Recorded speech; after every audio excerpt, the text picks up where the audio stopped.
Hi, I'm Powell Slaughter with Furniture Today, and joining me on PBM News Desk today is Bob Maricich, CEO of International Market Centers. I wanted to get his take on what's going on this week here in Las Vegas. Bob, thanks for joining us. You've been, going around the market a lot. There are a lot of challenges out there in the industry. We all know what they are, I think. Sure. But what are you hearing from your exhibitors about, one, how they're kind of managing their business in light of those challenges, and two, if the impact that it had on their approach to this particular Las Vegas market? Well, as you point out, it is a tumultuous time, and it's largely driven by the tariffs. If you back away from the tariffs for just a minute, the economy's solid. There's low unemployment, there's low inflation, there are low interest rates. It just doesn't feel good to a lot of the participants at market, whether they're buyers or sellers. And I think that's the overhang of the tariffs. And the tariffs are simply really a disruption of supply chains.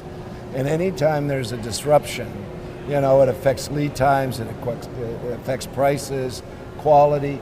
And this is an industry where people are scrambling to deal with that. I happen to be of the belief that these tariffs are not going to go away. I believe that it's a new normal. I just had a conversation with Gary Locke, former ambassador to China, and he shares that belief as well. We are in, for the first time in many of the younger people's careers, a time of rising costs and therefore rising prices.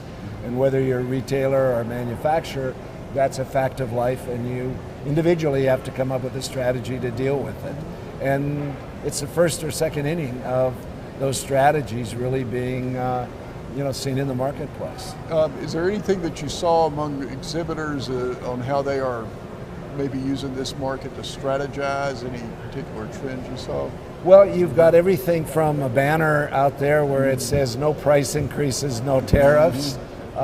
You're seeing people touting their domestic production or production that they have in Mexico or Vietnam, and so that's one strategy.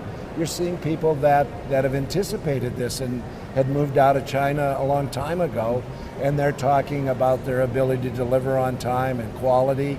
And that's the unique thing about this industry. There's a lot of different ways that you can create value, and at the end of the day, it feels like the only mistake is to do nothing. On your end, International Market Centers, what's going on there to kind of help exhibitors and buyers in this tumultuous time? Any initiatives y'all have or projects?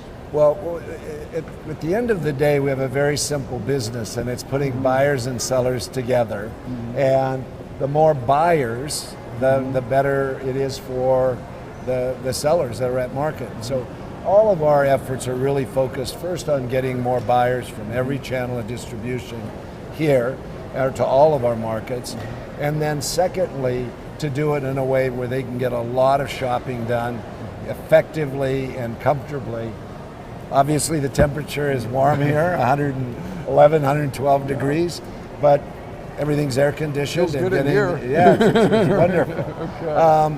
If you come to a market, you're serious. Yeah. And so there's a lot of serious buyers here. And we just need to make it easy for them to get around, identify new resources. And that's an interesting thing as well that's happening in our industry, is we have been more focused on being a whole home market, and that these retailers are interested in categories that traditionally wouldn't have been in a furniture store. Right. Whether it's seasonal, top of the bed, top of the table, casual, there's all sorts of reasons to be unique with your store, and whether it's a brick and mortar store or it's e-commerce. More reasons to come in the door or click on the site. Right, if you're not capturing the attention of the consumer, you've got a really big problem. And here's 6.5 million square feet of very compelling opportunities to engage consumers. Good deal. Well, Bob, thanks for joining us. Appreciate it. Always good seeing you. It's a great pleasure. All right. And thank you all for watching PBM News Desk.